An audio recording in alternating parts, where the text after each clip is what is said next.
नमस्कार। अब तक हमने देखा कि बालक श्री राम अपनी साधना के क्रम से निवृत्त होकर उठने ही वाले हैं। उसी पल दीपक की लौ में एक आकृति के रूप में उनके हिमालयवासी गुरुवर स्वामी सर्वेश्वरानंद जी ने दर्शन दिए। 1926 वसंत पंचमी का वो पावन दिन, और गुरुवर ने उसी को अपना आध्यात्मिक जन्मदिन मान लिया। गायत्री परिवार के बहुत सारे लोगों को गुरुदेव का वास्तविक जन्मदिन या पता भी नहीं होगा, और जिन्हें पता भी है उन्हें भी याद कहाँ रहता है। हम लोगों के लिए तो गुरुदेव का जन्मदिन माने बसंत पर्व। बसंत पर्व के उस दिन को, जीवन में आए उस परिवर्तन को गुरुदेव ने स्थायी माना और उसके लिए अपने आप को समर्पित किया। यही तो वो माइलस्टोन था जिसने बालक श्री राम को आचार्य श्री राम, फिर गुरुवर श्री राम, पंडित श्री राम, वेदमूर्ति, तपोनिष्ठ, जो भी उपनाम मिले, ये वही स्थान है जहाँ से उनके जीवन में इतना सारा सुधार और बदलाव आया। गुरुदेव ने कहा 24 लाख के 24 महापुरुष चरण, माने इस साल भर में 24 लाख बार गायत्री मंत्र, माने प्रतिदिन 66 माला और एक माला में 108 दाने। और ये साधना उनकी चलेगी 24 साल तक के। खाने पीने का जो विशेष नियम है कि खटाई नहीं, मिठाई नहीं, मिर्ची नहीं, नमक नहीं, शक्कर नहीं, कुछ नहीं, कुछ नहीं, कुछ नहीं, कुछ नहीं। गाय को जौ खिलाओ और उस जौ में से जो गोबर में साबुत दाने निकल आते हैं उसी को धो सुखाओ, उसी जौ की रोटी और गाय के दूध की छाछ। सोचिए एक दिन हमारे भोजन में नमक कम पड़ जाए, क्या होता है? बनाने वाले की सामत आ जाती है। अगर गुस्सैल स्वभाव हो तो थाली पटक के चल देते हैं, पर कहीं अगर खुद भी बनाया है ना, वैसा कुछ नहीं भी कर पाते हैं ना, तब भी इतना जरूर करते हैं कि ऊपर नमक डाल के खा लें। अपने आप को गाली तो नहीं दे सकते, पर ऊपर नमक तो डाल ही सकते हैं। और अब सोचिए 15 साल की उम्र, वो बचपना, हाँ बचपना पूरी तरह गया नहीं है, यौवन पूरी तरह आया नहीं है, बीच वाली वो उम्र है, किशोरावस्था है, जिसमें मन में बहुत सारे उमंगे उठती है, शरीर में नया नया जोश है, मगर साथ साथ ढेर सारे प्रश्न है, खूब सारा जानने की उत्सुकता है। और ये उम्र है, सच कहे तो अगर ये उम्र संभल गई ना, तो एक श्रेष्ठ निर्माण संभव है। ये उम्र बहुत महत्वपूर्ण है, क्योंकि यही फिसलनी भूमि है। अगर इस समय किसी का पैर फिसल गया तो वो जिंदगी भर भटकते ही रहेगा, फिसलते ही रहेगा। और अगर इस समय किसी समर्थ सत्ता के हाथ में हाथ दे दिया तो जीवन ऊंचाइयों को सर करते जाएगा।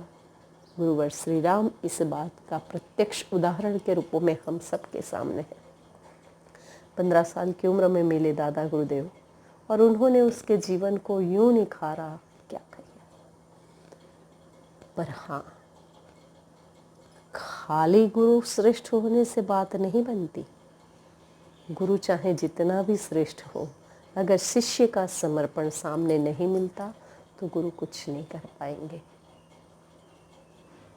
कबीर जी ने कहा है कि शिष्य कुंभ गुरु कुंभकार है, गड़गड़ काढ़े खोट, भीतर हाथ सहार दे, ऊपर मारे चोट। तो गुरु कुंभकार बनकर शिष्य के भीतर की खोट निकालने के लिए तो तैयार है, मगर जब गुरु ऊपर में चोट देते हैं, भीतर हाथ का सहारा देते हैं, तब शिष्य में भी उस चोट को सहने की क्षमता के साथ साथ समर्पण होना चाहिए कि मेरे गुरु कर रहे हैं तो मेरे लिए कुछ गलत नहीं होगा। और ये समर्पण श्री राम में दिखा। इसी समर्पण के बल पर दादा गुरुदेव ने उन्हें एक से एक साधनाएं भी करवाई, स्वतंत्रता आंदोलन में सक्रियता भी बढ़ाई और हिमालय की यात्रा भी करवाई। बहुत कुछ आया है जीवन में श्री राम के, थोड़ा थोड़ा करके सुनेंगे, थोड़ा थोड़ा करके जानेंगे। तो पहली बात इसमें ये कही गई है कि बो और काटो। भगवान का खेत है, आप जो बोओगे वो कई गुना होके मिलेगा। समय बोएंगे भगवान के खेत में तो लंबी आयु का वरदान मिलेगा। भगवान के खेत में अपना श्रम बोएंगे तो स्वस्थ शरीर मिलेगा। भगवान के खेत में अपनी बुद्धि प्रतिभा बोएंगे, कई गुना होके चमकदार हो जाएगी। और भगवान के खेत में अगर हमने धन बो दिया तो जिंदगी भर किसी के सामने हाथ फैलाने की नौबत नहीं आएगी। श्री राम ने चारों बातों को बहुत अच्छे से सुना, अपने मन में जो भी निर्णय जगा, पहला मुझे लगता है उनके जीवन को देखने के बाद यही जगह होगा कि गुरुदेव आप तो जो मेरे पास साधन संपदा या जो कुछ भी है उसको दान करने को बोल रहे हैं, मैं भगवान के खेत में अपना जीवन पूरा लगाता हूँ। मुझे तो कम से कम यही लगा है उनके बारे में जान कर समझ कर। और जहाँ तक मेरा ध्यान है, जहाँ तक मेरी समझ है, जैसे तुलसीदास जी ने कहा है ना, हरि अनंत हरि कथा अनंता। कभी इन कथाओं का अंत नहीं हो सकता, मगर साथ साथ एक बात ये भी है, जाकी रही भावना जैसी, हरि मूरत दिखी तिन तैसी। भगवान को आप जिस भाव से दिखते हैं आपको वो उसी रूप में दिखते हैं। राम जब स्वयंवर के, सीता स्वयंवर के पंडाल में पहुँचे थे, राम जब स्वयंवर मंडप में पहुँचे थे तो वहाँ पर राजा महाराजाओं को कोई गजराज जैसा दिखा था, सीता को अपना प्रियतम नज़र आया था, जन्म जन्मांतर का साथी नज़र आया था। माता पिता और परिजनों को, जो परिवार के लोग थे, उन लोगों को इसमें एक श्रेष्ठ और संस्कारी पुरुष नज़र आया था। मगर जो कोई राम से बैर रखते थे उन लोगों को राम में अपना काल नज़र आया था। तो भगवान को देखने के लिए आपकी जैसी नज़र हो वैसे आपको दिखते हैं। और ये बात जितनी भगवान के लिए सही है ना, उतनी ही गुरुदेव के लिए भी सही है। आप गुरुदेव को किस रूप में अपने जीवन में स्थान देते हैं, उसी रूप में वो फलित होते जाते हैं।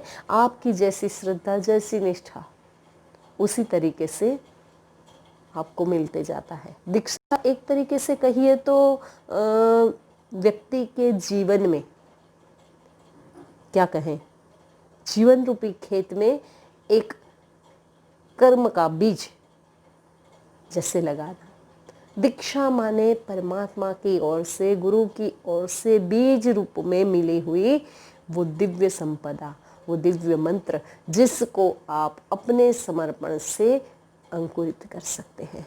जितना आपका श्रद्धा समर्पण मिलेगा, जैसे खेत में आप एक बीज बोते हैं और बीज बो के निश्चिंत होकर घर आके सो नहीं जाते, बल्कि उस बीज को फलित होने के लिए जो कुछ करने पड़ते हैं वो सारे उपचार करते हैं। आप उसमें हल भी चलाते हैं, खाद भी डालते हैं, निराई गुड़ाई भी करते हैं, समय समय पर पानी भी देते हैं, और जानवर न चढ़ जाए उसके लिए देखभाल भी करते हैं। यही 5 क्रम तो दीक्षा में भी करना रहता है। क्या करना है? निराई गुड़ाई करना है, मानी अपनी बुराइयों को छोड़ना है, श्रेष्ठताओं का संवर्धन करना है, खाद पानी देना है, माने समर्पण साधना करना है, जो मंत्र जाप करना है निश्चित वो करना है। फिर उसमें क्या कहे, देखभाल करनी है, चर न जाए। उपासना, साधना, आराधना के जिस क्रम को गुरुदेव ने जोड़ा है ये इसी रूप में है। उपासना करिए, प्रतिदिन 3 माला, साधना करिए, स्वयं की बुराइयों को छोड़िए, अच्छाइयों को अपनाइए, आराधना कीजिए, माने प्रतिदिन समय दान कीजिए, अंशदान भी करना है। ये अंशदान माने अपनी कमाई से कुछ अंश प्रभु के कार्य के लिए अर्पित करें। गैर समझ यहाँ ये मत कीजिएगा, गुरुदेव ने ये कभी नहीं कहा कि ये पैसा मुझे दीजिए। उन्होंने ये कहा है कि आपकी कमाई का कुछ अंश समाज के लिए निकलना चाहिए। वो आप जिस रूप में निकालना चाहें, आपकी मर्जी। और एक बात जो 5वीं और बची है वो है स्वाध्याय, स्वयं का अध्ययन।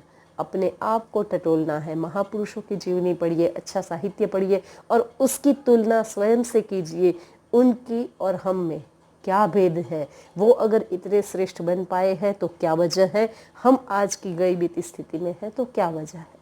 और उन कमियों को, उन वजहों को दूर कीजिए, जीवन आपका भी श्रेष्ठता की ओर बढ़ चलेगा। गुरुदेव ने इन सारी बातों को अपने जीवन में किया, स्वीकार किया, मन ही मन खुद को संकल्पित किया और शिष्य के संकल्प को देखकर उनको आशीर्वाद देते हुए गुरुदेव तो वहाँ से अंतर्ध्यान हो गए।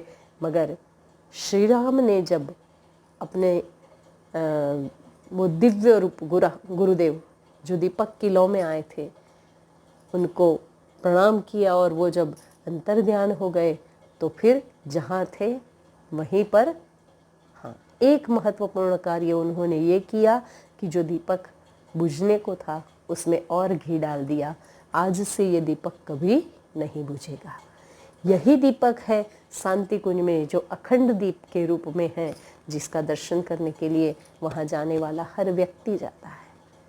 ये दीपक उसी दिन से चालू है, निरंतर वो ज्योत अनवरत है, अखंड है। दीपक में और घी डाल दिया है। बाहर आके सूर्य नारायण को अर्घ्य समर्पित करने के साथ साथ माँ को ये खबर दी है कि माँ, आज मेरे हिमालय वासी गुरुदेव आए थे ध्यान में, उन्होंने मुझे साधना के लिए कुछ नियम दिए हैं। ये दीपक जो है वो अब अखंड रहेगा, इसको बुझने मत देना माँ। मेरे इस अखंड ज्योति का आप ध्यान रखना और साथ साथ अपने लिए जो भोजन के और साधना के विशेष नियम आए थे उससे भी माँ को अवगत कराया, क्योंकि श्री राम के इस साधना में उनका साथ तो माँ ही देगी ना, सारी व्यवस्था जुटाने का काम तो माँ ही करेगी ना। और माँ ने जब व्यवस्था जुटाने के लिए अपने आप को सहमत कर लिया तो श्री राम की साधना की राह कुछ आसान हो गई। वैसे साधना की ये राह बड़ी कठिन होती है। दुनिया से लड़ना आसान है, खुद से लड़ना बहुत कठिन, और जो खुद से लड़ लेना वही सच्चा है। और श्री राम ने खुद को तपाना गलाना स्वीकार किया था। महाकाल की इच्छा, महासत्ताओं की इच्छा को अपने जीवन में चरितार्थ करके स्वयं को महाकाल के रूप में ढालने की तैयारी दिखाई थी। दिव्य सत्ताओं का आशीर्वाद तो मिलना ही था। आगे उनके जीवन में जो भी परिवर्तन आए हम आगे चर्चा करते रहेंगे। आज यहाँ तक, नमस्कार।